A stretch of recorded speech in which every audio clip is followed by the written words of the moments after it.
Para encerrarmos nossas apresentações deste primeiro dia, temos a honra de receber a professora doutora Raquel Guimarães Tavares Martins, enfermeira, especialista em estomaterapia, assistência em home care e em gestão de auditoria em serviços da saúde.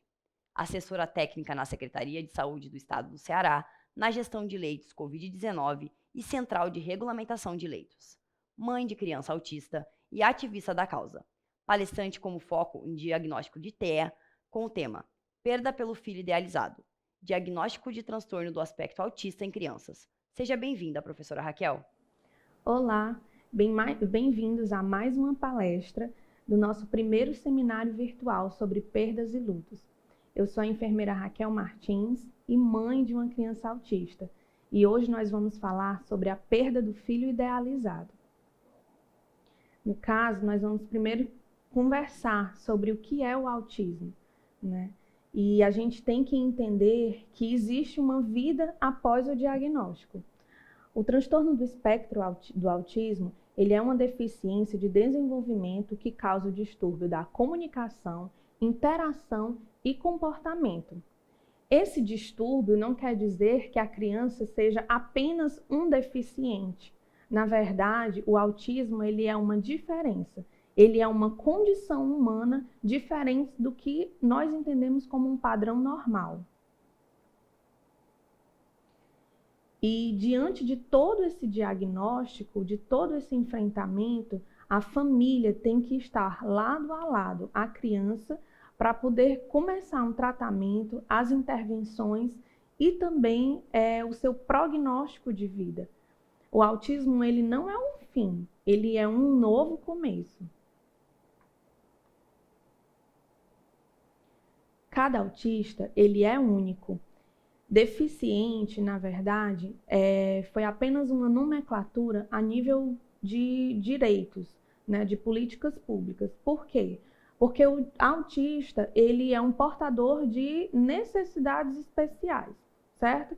Isso não quer dizer que ele seja um deficiente, o que abre espaço para o capacitismo, abre espaço para que nós colocamos o autista como uma pessoa que não tem capacidade de ter uma vida independente. E é isso que você, pai e mãe, e toda a família tem que tirar. Tirar esse estigma, tirar esse mito de que o autista ele não vai crescer, ele não vai evoluir. Muito pelo contrário. A partir do momento que se enfrenta um diagnóstico, a partir do momento que se enfrenta o luto, você começa a agir, você começa a proporcionar à criança autista, ou adolescente, ou jovem, até mesmo adulto, né, uma vida adequada a ele. E assim podendo superar várias e várias barreiras. O diferente quer dizer que o autista, ele tem direitos, ele precisa de cuidados especiais sim, ele precisa de uma aprendizagem adaptada e, acima de tudo, ele precisa de uma família, de uma rede de apoio. A incidência. De acordo com o CDC americano, cerca de 1 em 54 crianças foi identificado o autismo. E isso acontece a partir do monitoramento, né, desse CDC com estudos que são publicados de 2 em 2 anos. No caso, as crianças do estudo focal foi de Ásia, Europa, América do Norte, né? E infelizmente o Brasil ele ainda não possui um estudo epidemiológico acerca do seu quantitativo de autistas, um censo brasileiro sobre os autistas do Brasil, tá? Mas com a lei do Romeu Mion, né, iniciará esse censo e isso avançará cada vez mais as políticas públicas, a garantia de direitos. Os sinais de autismo, eles são diversos, mas uma coisa que eu quero deixar bem claro é que no autismo não quer dizer que a criança precise ter todos os sinais, né, que são apontados por vários estudos. Isso quer dizer que a criança ela pode ser um autista leve, moderado, severo, mas isso é uma coisa que já já a gente vai explicar. Não é necessariamente uma criança que não olhe no olho, uma criança que faça movimentos repetitivos. o diagnóstico ele vai vir de acordo com uma observação desse conjunto de sinais, desse conjunto de comportamentos que você vê na criança. Outra coisa que vale ressaltar é que sinais específicos da infância não quer dizer que eles vão estar na vida do adolescente ou do adulto autista. Portanto, sempre vale você procurar um neurologista, um profissional especializado, seja um psicólogo, seja outros terapeutas, mesmo antes de um diagnóstico acontecer.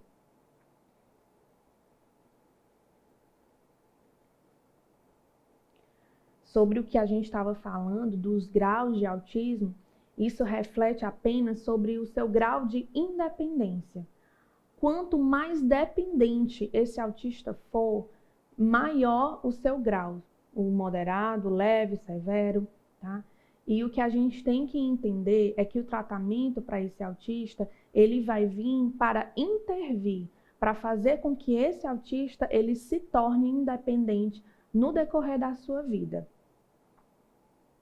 As causas do autismo ainda não são claras.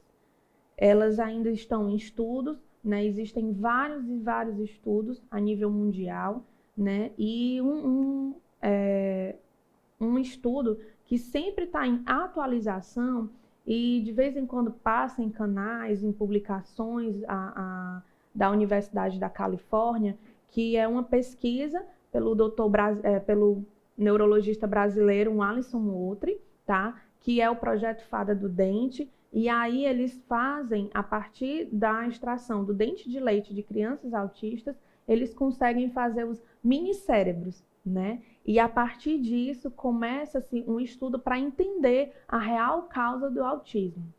Muito se fala na questão de cura.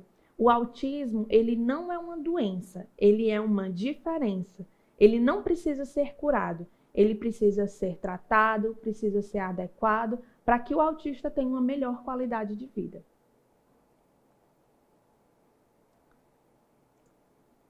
Bom, e no que a gente fala sobre esse diagnóstico e o enfrentamento desse luto? O luto, ele inicia com a hipótese diagnóstica. A partir do momento que os pais, que a família começa a observar alguns movimentos, alguns comportamentos, alguns sinais diferentes na criança, tem-se que muito buscar o que é que essa criança tem, independente do diagnóstico. Seja ele um transtorno simples infantil, seja ele um TDAH, né, que é o transtorno do hiperativismo, seja o que for, a criança ela precisa de uma intervenção.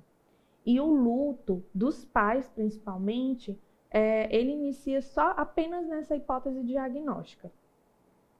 Bom, vocês estão vendo agora, né? Esse aqui é o meu Heitor. Isso aqui era quando ele tinha 2 a 3 aninhos. E aqui é um exemplo clássico do que uma criança autista faz, né? Sempre tudo muito organizado, da sua maneira, do seu padrão, né? Um apego à rotina, um apego a coisas que tem que ser na ordem exata que ele quer. Então, assim, os autistas, falando no autismo infantil, os autistas, eles não têm uma brincadeira funcional. No caso, esse joguinho de formas, ele poderia formar uma casinha, ele poderia formar um carro e diversas outras coisas do que a imaginação infantil é capaz de fazer. Mas o que interessa a ele é organizar cada pecinha, né, fazendo uma escadinha em formatos e tamanhos diferentes, e aí vai na sua organização. Então, isso é um sinal clássico, é um dos sinais mais comuns nas crianças autistas, tá? Aqui outro exemplo, né, relatando uma parte da minha vivência. Isso foi um pouco antes do diagnóstico, mas a gente já realizava uma intervenção precoce, mesmo sem um diagnóstico. No caso, aqui a gente está numa farmácia e ele simplesmente começa a organizar todas essas bisnagas, né, desse medicamento. E aí ele tinha que organizar e ele tinha que contar para saber quantos tinham.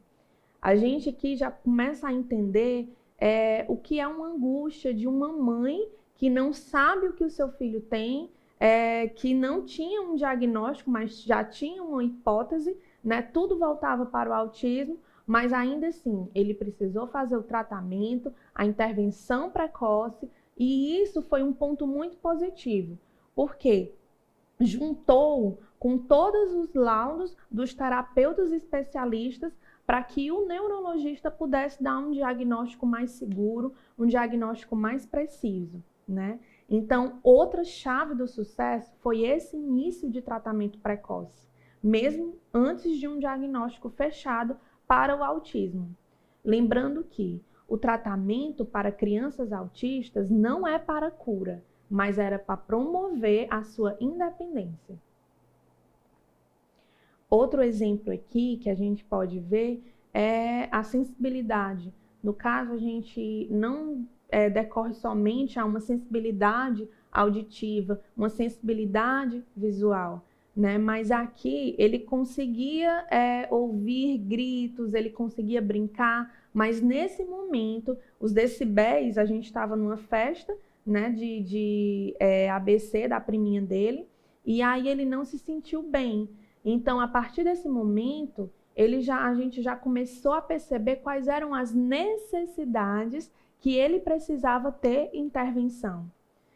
Pai, mãe, o que é que você quer dar para o seu filho? Se você continuar negando a questão de um diagnóstico, seja de autismo ou seja do que for, o seu filho vai estar sofrendo com a falta do que ele realmente precisa. Se ele tem uma necessidade, alguma sensibilidade auditiva, então tem-se que se adequar, né? Se ele precisa de algo melhor para desenvolver sua fala, sua comunicação, tem-se que se adequar. O que a gente deve fazer é proporcionar à criança, adolescente ou adulto autista o que ela realmente precisa para conseguir a sua independência. Bom, vamos aqui iniciar sobre essas fases dos lutos, né? Que a gente já conhece, já ouviu falar várias vezes, né? Não é uma grande novidade, mas a gente pode ir dialogando, a gente pode ir, sim, entendendo o que é que realmente é um luto diagnóstico. E não está errado dizer que o filho não é porque o filho não morreu, né, que não estão enfrentando o luto. O luto é pela perda do filho que foi idealizado, é o sofrimento, é aquilo que os pais já sofrem sem saber o que é que o filho vai enfrentar durante a sua vida. Sofrimento pelo que ainda está por vir, o sofrimento pela mudança de vida, pela questão de fornecer terapias, pela questão também de como o filho vai ser aceito no mundo. E isso a gente tem sim que enfrentar, porque são os pais, são a família, a escola e toda uma rede de apoio que precisa fortalecer para que essa criança ela tenha sim uma expectativa de uma vida linda, de uma vida saudável e de uma vida cada vez mais independente. Essa é a palavra, independência ao autismo. Bom, na primeira fase a gente vê a negação, né? E algumas falas, os pais eles podem fazer isso, né?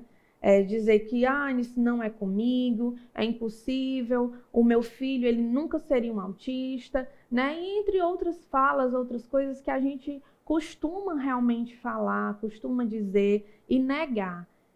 Particularmente falando, eu em primeiro momento, eu comecei a reconhecer o autismo no meu filho a partir do que eu realizava num posto de saúde. Realizando puericultura com outras crianças da comunidade, eu comecei a entender que o meu filho ele realmente era diferente. No começo quis negar, até mesmo por medo de ter uma definição materna e não profissional, né? E aí no início eu neguei, achava que não era isso, mas com o tempo eu fui vendo que o seu desenvolvimento, os marcos do desenvolvimento infantil era realmente diferente no meu filho. E a partir daí começou uma busca, né? Porque é uma jornada, é uma grande jornada que os pais enfrentam para um diagnóstico preciso e seguro. A segunda fase seria a questão da raiva, né? achar que isso não é justo, como é que isso pode acontecer na minha família. Uma coisa também que é muito comum, né, ao ser humano, né, não vou dizer só pai e mãe, é comum ao ser humano, querer colocar a culpa no outro. A questão também de achar que a criança não vai ser feliz, que a criança não vai evoluir, o momento de uma revolta, o momento dessa raiva, dessa rejeição, né? Vem a terceira fase, né, que é a fase da depressão, de estar todo o tempo ali achando que isso não é justo. Era uma raiva. Primeiro vem uma negação, depois vem uma raiva que ganhou forças nessa negação, e agora vem um momento de exaustão emocional, que vem uma depressão, né, e muitas vezes são aqui que os pais, principalmente as mães, né, não conseguem enfrentar. É nesse momento que fica-se um desespero sem saber como é que vai ter uma perspectiva de uma vida pós um diagnóstico, seja ele autismo, seja ele qualquer transtorno, tá? E aí fica também a culpa que antes poderia ser do outro, de repente passa para você. Você se acha o culpado pelo seu filho ser um autista ou qualquer outro transtorno. Mas a culpa não é sua. O autismo, ele não escolhe pessoas. O autismo, ele é uma condição diferente, né? A pessoa autista, ela é uma pessoa diferente, mas ainda assim ela é um ser humano, ela sente, ela projeta coisas, ela sonha, ela planeja, né? Mas a gente está aqui para apoiar família, escola. Todos nós temos que chegar junto a essa criança, a esse adolescente, a esse adulto e ser a rede de apoio e mostrar o quanto ele é capaz. A quarta fase é a fase da barganha, né? Pode falar certamente se eu poderia fazer isso tudo se não fosse verdade, né? Eu seria capaz de abrir mão de qualquer coisa. Já ouvi pessoas falando sobre promessas, né? Se o meu filho não deu um diagnóstico para autismo, ele é outra coisa, ele não sente nada, ele não está dentro desse espectro, né? Eu vou pagar uma promessa para isso, né? E assim, outra coisa também que vale ressaltar é que cada um existe uma fase diferente, está numa fase diferente do que a mãe está, do que o pai está, né? Então, enquanto geralmente a mãe já está na barganha, o pai ainda está na negação.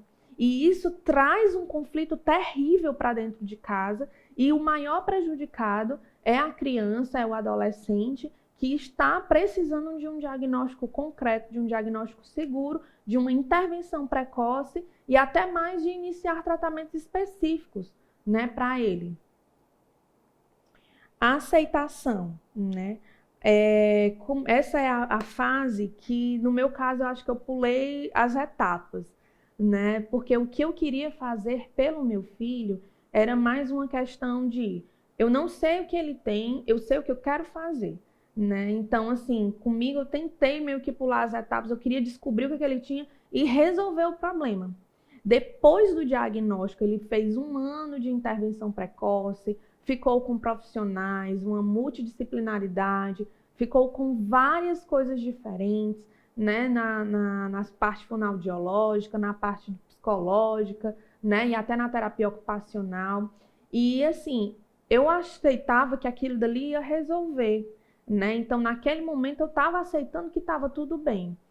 No dia que caiu um diagnóstico correto, concreto, eu acabei fugindo e repassando por todas essas fases do luto, né? Achando que aquilo dali não seria suficiente, achando que meu filho não teria uma vida, mas sempre focando e insistindo nas terapias. E elas vão sim dar um resultado. Bom, falando aqui, focando mais no nosso diagnóstico, né, no que a gente tem que entender. Essas pesquisas do CDC americano, ele fala que um diagnóstico do autismo, a partir dos 2 anos, ele é sim um diagnóstico confiável, tá? Então, assim, quando você procura um profissional, pode ser neurologista, pode ser psiquiatra infantil, ou também dependendo da faixa etária da pessoa autista, ou apenas com hipótese diagnóstica, esse profissional ele tem que ser procurado, ele tem que direcionar para outras terapias, outras intervenções para poder ter um diagnóstico seguro. O diagnóstico do autismo ele é um pouco mais complexo. Por quê? Não é à toa que o símbolo do autismo ele é um joguinho de quebra-cabeça, né? Então, essas pecinhas do quebra-cabeça, elas têm que ser encontradas da maneira correta e elas têm que se encaixar. A partir do momento que um profissional, ele busca cada vez mais os pontos corretos de cada pecinha de quebra-cabeça, o diagnóstico ele vai se concretizando. Existem exames que os médicos, principalmente os neurologistas, eles passam. Isso não quer dizer se esse exame vai dar um diagnóstico de autismo. Na verdade, ele serve para tirar outras possibilidades de diagnóstico, para que o autismo realmente possa ter uma validação no laudo, né? Então, assim, por mais que seja uma coisa impossível, né, a primeiro momento, eu digo para você que não é. O diagnóstico de um profissional correto, ele vale muito. E a intervenção, a orientação que esse profissional irá prescrever tem que ser iniciada o quanto antes. A maioria das crianças não é diagnosticada com até os 4 anos de idade. A idade mediana do primeiro diagnóstico por subtipo pode ser do transtorno autista, um autismo atípico, né, e a síndrome de Asperger. E cada fase dessa tem uma faixa etária específica para ser fechado. Isso não quer dizer que seja uma idade engessada, tá? Isso mostra para a gente que os momentos mais seguros para fechar esses diagnósticos desses tipos de autismo são nessas faixas etárias que a gente descreve aqui no nosso slide. Sobre os CIDs, né, que é o Código Internacional de Doenças, o autismo ele se encontra nesses códigos. Isso não quer dizer apenas que todos esses sejam tipos de autismo. No ano de 2022, né, esse CID ele vai ser modificado e vai ser mais simplificado a questão de um diagnóstico do autismo, né? Se ele é um autista funcional, não funcional, e isso vai tirar mais essa questão da dependência de um diagnóstico severo, leve, moderado. Lembrando que esse grau do autismo, ele quer dizer que é o grau de independência da pessoa autista. Bom, a gente falando aqui da aceitação do diagnóstico, depois de ter passado por todas essas fases, né, depois de ter passado por vários momentos diferentes, né, e de uma jornada de busca por esse diagnóstico, que é o que a gente mais fala aqui, a gente tem que entender qual é a intervenção, a aceitação para a intervenção desse novo normal, né? Vale ressaltar também que esse normal tem que ser quebrado da nossa cabeça, ele tem que ser desmistificado, a gente tem que abrir mão do que é que a gente considera normal. Não existe esse apenas normal. O que existe são pessoas diferentes e o autismo ele está longe de ser um padrão, tá? Pessoas autistas, elas são únicas. Cada autista tem um jeito diferente. Cada autista ele tem um comportamento diferente. E é isso que a gente vai entendendo. Mais uma vez, o símbolo do quebra-cabeça se coloca na nossa frente. Porque além de ter um diagnóstico de autismo, que é um diagnóstico mais complexo, tá? A gente também tem que entender que cada autista é totalmente diferente do outro, né? Eles podem parecer na questão do comportamento, eles podem parecer no seu jeito, eles podem parecer nos seus interesses, mas suas necessidades, elas são totalmente individuais. Que um autista precisa de uma terapia, um conjunto de terapias específicas, outra criança autista pode precisar de outros tipos de intervenções. Existem terapias diversas, intervenções diversas, mas quando a gente entende esse tratamento individualizado e busca dar à criança, principalmente criança, o tratamento, a terapia focada, idealizada no que ela precisa, o seu prognóstico, a questão da sua vida, da sua independência, do seu desenvolvimento é ainda maior. Voltando também, a minha bandeira dentro do autismo é sobre o diagnóstico precoce. Porque quanto mais cedo, né, a gente já viu aqui que cerca de 2 anos de idade já consegue ter um diagnóstico preciso. Quanto mais cedo tem-se esse diagnóstico, melhor para começar a intervenção, as terapias. Por quê? Quanto mais cedo as terapias começam, melhor a janela, melhor essa janela neuronal que a gente tanto estuda, tanto fala, tanto pesquisa, né, para a criança absorver as terapias e para a criança desenvolver. As terapias, elas não vão curar o autismo, elas vão intervir deslimitando os limites que a criança tem. No caso, se a criança não fala, quanto mais cedo há uma intervenção fonoaudiológica especializada, melhor essa criança tem chances de desenvolvimento de fala, né? Se a criança ela não tem uma coordenação motora, ok, isso quer dizer já várias outras coisas, né, que compete à área da terapia ocupacional responder, que isso vai desenvolver na criança.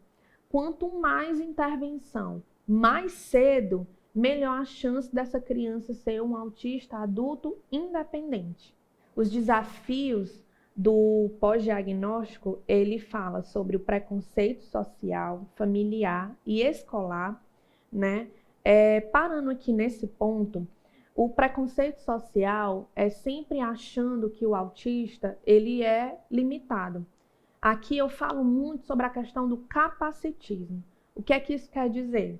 Na parte social, as pessoas, né, vão tratar a criança ou adulto autista como uma pessoa que não tem capacidade de executar, de conseguir, de realizar alguma coisa. Um exemplo clássico disso é um capacitismo acerca de atividades escolares.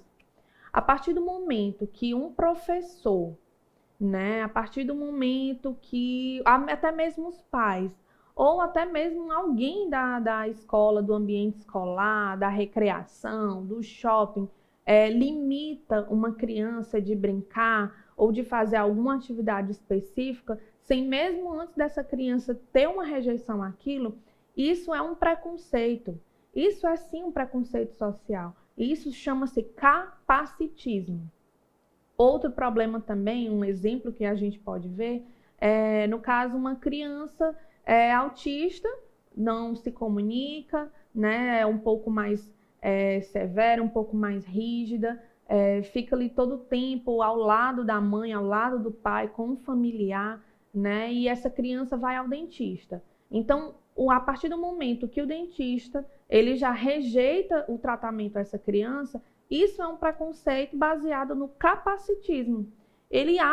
O profissional acha que essa criança não vai ter uma capacidade de sentar no seu consultório, de fazer todos os exames, de realizar todos os procedimentos odontológicos, porque aquela criança é apenas autista, né? Não houve nem a tentativa de fazer o procedimento que tem que ser feito. Então, para a gente entender, isso é um capacitismo e isso é um preconceito social, tá? A questão do preconceito familiar é muito comum, a gente já ouviu falar, e talvez seja isso que no momento dos lutos, no momento da perda, né, do filho idealizado, quando vem um diagnóstico ou apenas a hipótese do diagnóstico, os pais geralmente eles sofrem muito porque não querem contar o que estão passando, não querem falar o que a criança possa ser autista, né? Enfim, e aí, ou qualquer outro diagnóstico, porque tem medo da rejeição familiar, tem medo do preconceito, tem medo das palavras, tem medo do que a família possa falar, tem medo do comportamento da família, tudo aquilo que vá ferir o seu filho, né? Que a partir do momento de um diagnóstico não é mais o filho que foi idealizado. Agora é uma pessoa com uma competência diferente, com necessidades diferentes, com anseios diferentes, né? E aí todo mundo ainda tem que começar a se adequar a essa nova criança com essas novas condições. O preconceito escolar, eu já tinha até falado um pouquinho antes disso, mas um exemplo de um preconceito escolar é a partir do momento que um professor não dá a oportunidade para a criança executar alguma coisa na escola. É a partir do momento que um professor, um funcionário, um coordenador, pessoas que têm que estar ali incluindo a criança, eles ficam duvidando de um diagnóstico, né? Se um médico, um neurologista, a criança é acompanhada por profissionais especializados, existem laudos para isso, existem relatórios terapêuticos para isso, confirmando o diagnóstico daquela criança, e um professor ele vai dizer, não, mas ele não faz isso. Não, esse aluno ele é ótimo, ele é inteligente, ele não tem nada de autista. Então, isso sim é um preconceito. E quem sofre nessa parte não é apenas o aluno, também são os pais. Então, assim, você recebe um diagnóstico e o tanto de coisas que você tem que lidar. Realmente é um luto. Não é fácil você já projetar o que vai ser enfrentado, não é fácil você encarar tudo isso que vai ser ainda imposto sobre esse novo normal que vai ser a vida de uma família inteira que recebe o diagnóstico. Outro ponto é estimular a diversidade, a empatia.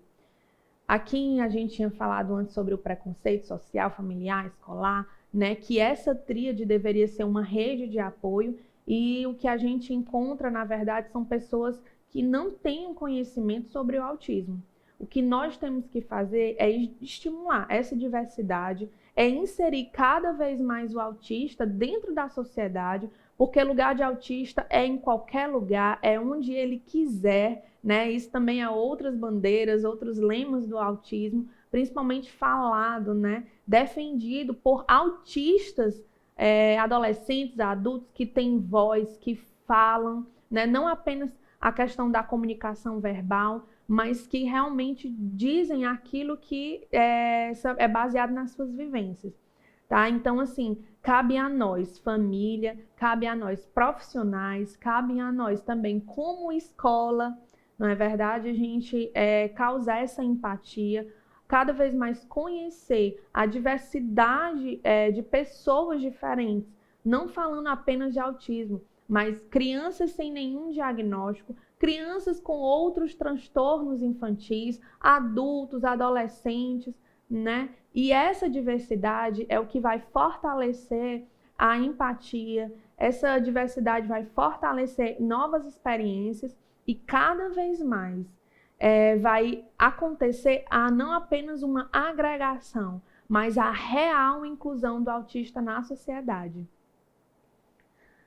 Outro ponto é o tratamento dos profissionais e esses tratamentos especializados e os profissionais que são escassos, né? Aqui vale ressaltar um ponto que muitos pais, é uma realidade, pelo menos aqui, né, no nosso estado, é uma realidade que nós enfrentamos sobre a escassez de profissionais, sejam os neurologistas, né, para oferecer um diagnóstico preciso, seguro, tá? Neurologistas esses especializados, que realmente entendem, estudam, se atualizam sobre os transtornos infantis e outras deficiências, para que realmente ele possa dar um diagnóstico seguro e, além disso, cumprir com sua obrigação de orientar esse pós-diagnóstico, de direcionar, prescrever terapias para essa criança autista ou adulto autista. Outra coisa também, não é apenas os neurologistas e psiquiatras, né, que são escassos, os especializados. A gente enfrenta também uma barreira terrível, que é o acesso às terapias, seja elas públicas ou seja elas por meio de planos de saúde privadas. Por quê? Não existem, a cada vez mais, né, vem crescendo o número de crianças autistas, e isso não é por conta de que estão nascendo mais autistas, mas é por conta de que o diagnóstico está cada vez um pouco mais acessível e a comunicação também, né? E isso não só no Brasil. Mas os terapeutas, não existem terapeutas especializados para autismo. E essa é uma barreira muito grande. Quando encontra-se em planos de saúde, é através de brigas judiciais, né, embates, muitas vezes alguns direitos da criança, do adulto autista, é privado pelo plano, pelo prestador de saúde, né, e isso acaba atrasando tanto um diagnóstico preciso quanto um tratamento. A gente também pode falar sobre a questão do poder público, né? Não existe uma abrangência adequada que possa dar à pessoa, à família, uma rede de apoio, tanto a pessoa autista quanto a família, aquilo que ela realmente precisa. A escassez de um diagnóstico seguro e, principalmente, de um tratamento preciso para uma diferença, né, para um transtorno do espectro autista que é tão complexo, que realmente é um quebra-cabeça e cada autista é único, precisa ter uma abrangência, uma acessibilidade desse tratamento e desse diagnóstico, né? Isso são as coisas que nós enfrentamos no pós-diagnóstico. Mas no meu caso, o meu filho, sim, ele teve acesso, ele foi oportunizado com o tratamento, né, com a intervenção precoce e o tratamento com outras terapias específicas. Isso trouxe uma questão de levantar a bandeira a favor da luta do autismo. Porque se nós enfrentamos tantas dificuldades, imaginem só pessoas que nem moram ainda na zona rural, pessoas que não têm acesso a sequer um posto de saúde próximo à sua casa, né? Pessoas também da zona urbana que muitas vezes desconhecem do que é o autismo. Então, chegar diante de todas essas dificuldades e ainda vir com um diagnóstico sobre o autismo, a gente entende que realmente é um luto, é uma dificuldade, e a gente tenta negar, mas o melhor é passar por todas essas fases e enfrentar o diagnóstico e intervir. Bom, aqui eu vou falar um pouco sobre algumas terapias, né?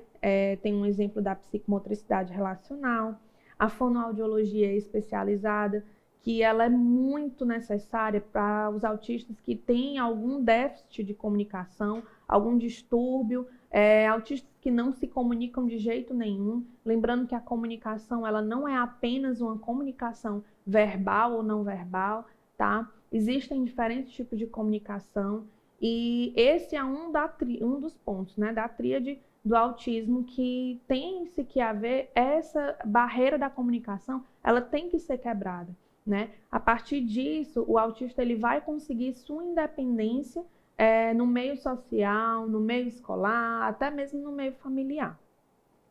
A terapia ocupacional, ela pode trabalhar diversas partes diferentes do autismo, principalmente do sistema vestibular, né? Então, assim, questões de equilíbrio, força, habilidades motoras, entre muitas outras coisas.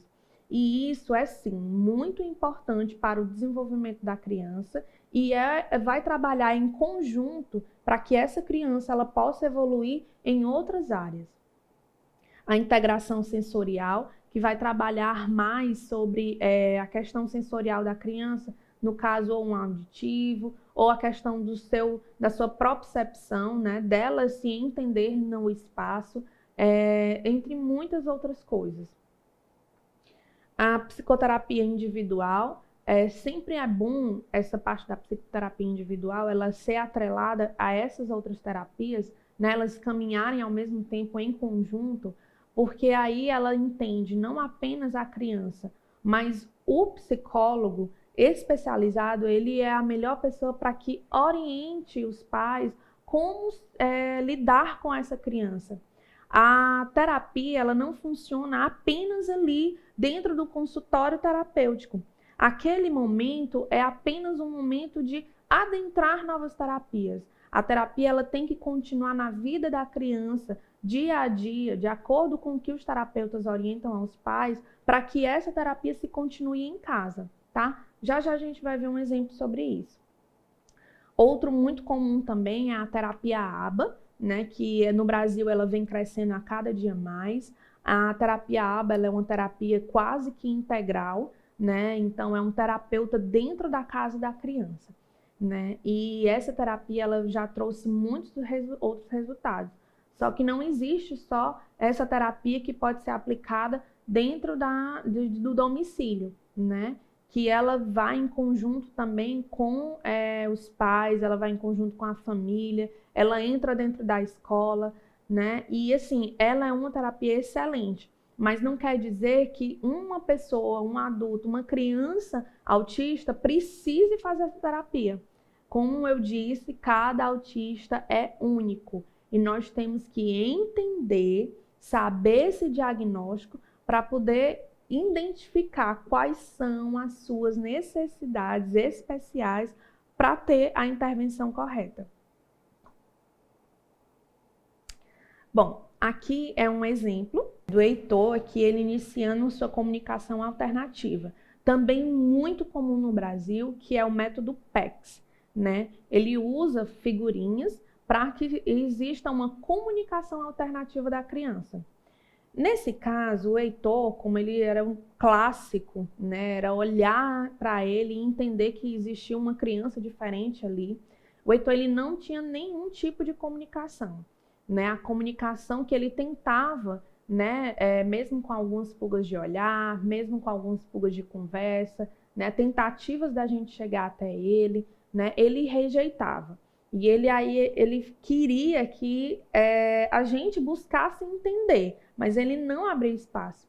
Então, assim, nós tentamos, né, com base no que a fonoterapeuta ela indicou, começamos a trabalhar essa comunicação alternativa por meio de figuras.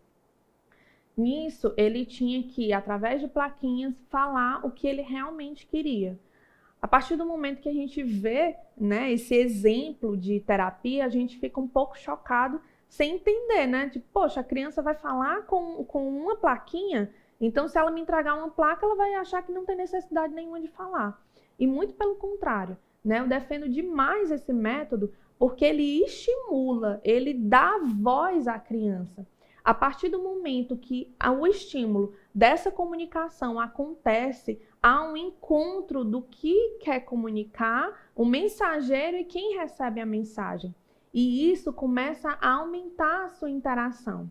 Essa terapia específica, ela existe várias fases diferentes, né? Começam com figuras individuais, né? Exemplo, a criança quer água, tem uma figurinha de uma água específica, e aí a gente estimula a criança a falar a palavra água, né? Então, assim, com o tempo essa criança já vai estar formando frases e na fichinha de sentença, quando ela entrega aos pais, o fonoterapeuta ele orienta também como é que deve acontecer essa comunicação e o estímulo, né? Isso não só dentro da terapia, mas esse método vai para casa, né? Vai para o meio social e principalmente na escola. O sucesso dessa terapia ele se dá com um momento integral, uma dedicação integral, não só apenas do terapeuta, mas em toda essa rota, em todo esse ciclo que a gente viu aqui. Outra coisa muito que eu queria compartilhar é a questão do hiperfoco, né? É muito comum em crianças, adultos, né? E até idosos autistas. A questão do hiperfoco aqui mostra que a criança, nesse momento aqui, o Heitor, ele passava dias e dias e horas desenhando trem, né? Então, ele gostava muito de trem, ele fazia movimentos repetitivos, imaginando as rodas de um trem, né? Muitas vezes, o interesse dele, a gente tentava ter uma conversa e ele ficava ali no seu formato de coisa de comunicação de trem, né? Então, a partir disso, a gente tem que entender que essa criança autista, ele não está fugindo de uma conversa. Pelo contrário, ele está buscando se comunicar. E mesmo depois do diagnóstico, a gente já sabendo de tudo isso, ele já com as intervenções, ele já no método PECS, a gente tentando proporcionar a ele a maior chance, maior oportunidade de terapias possíveis, a gente ainda assim vivia esse luto. Porque a cada dificuldade, a cada dependência, a cada limitação que ele tinha, a gente se entristecia, os pais, a família. A gente se entristecia porque a gente ficava imaginando como é que essa criança vai viver no mundo onde ninguém tem uma paciência, ninguém tem uma experiência. Mas a gente tem que entender que todas as crianças, todas as pessoas também vão enfrentar suas dificuldades, né? E é isso que eu estou aqui, eu estou encorajando você, pai, mãe, família, cuidador, professor, né? Pessoas da sociedade a entender o autismo, respeitar. E saber que autismo ele não tem cara, né? O autista ele também não vai ser aquilo para sempre. O seu hiperfoco pode mudar ou não, né? Os seus interesses podem crescer, podem se multiplicar, podem ser validados em outros interesses, né? Mas a gente tem que respeitar essas diferenças, a gente tem que respeitar o que a pessoa autista necessita. Que outro exemplo é uma adequação, né, da criança em meio escolar. Ele tinha muito essa questão da sensibilidade auditiva, mas não quer dizer que a criança não possa ouvir nenhum barulho, tá? Isso quer dizer que a criança ela é sensível a alguns tipos de barulho, ou então vários estímulos diferentes, não apenas um estímulo auditivo. E aqui o ambiente escolar, com várias crianças falando diferente, estímulos visuais, estímulos táteis também, né? A sua própria percepção, tudo isso dá uma carga sensorial, uma sobrecarga sensorial na criança. E o abafador, no caso específico, né, ressaltando o caso específico do Heitor, o abafador ele veio mais para acalmar. Foi um momento que não só na questão auditiva, mas numa questão de concentração, né, de ter um foco para conseguir passar por esse ambiente escolar.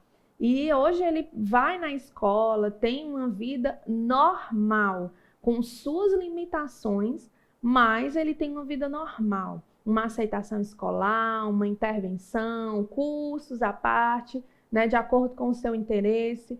E existe sim, tudo que eu estou mostrando aqui é para mostrar para vocês, pais, família, né, que existe sim vida após o autismo.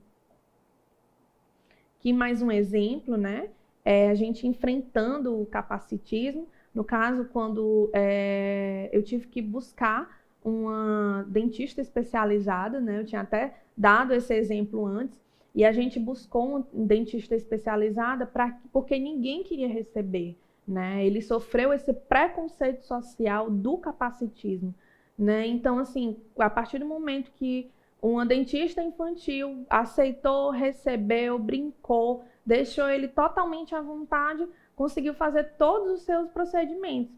E isso cabe a nós também, né? E é uma coisa que eu quero falar diretamente para a família sobre essa questão do capacitismo. Bom, aqui no erro dos pais, né? Quando, a partir do momento que uma mãe, um pai, uma família coloca a pessoa autista como ela não vai ter uma competência de ir até uma esquina comprar um pão, isso é capacitismo.